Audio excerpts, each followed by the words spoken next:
At that time, meron ba nagsabi sa'yo na parang medyo, parang bawasan yung pagka-Bisaya?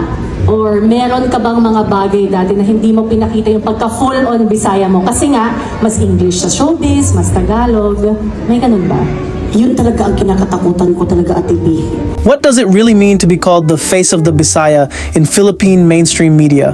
For actress and comedian Melay Cantiveros, the answer is both funny and surprisingly meaningful.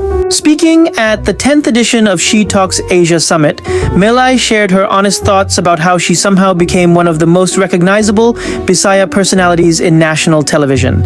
She didn't hide her accent, she didn't change her quirks, and she never tried to sound like she was from Metro Manila.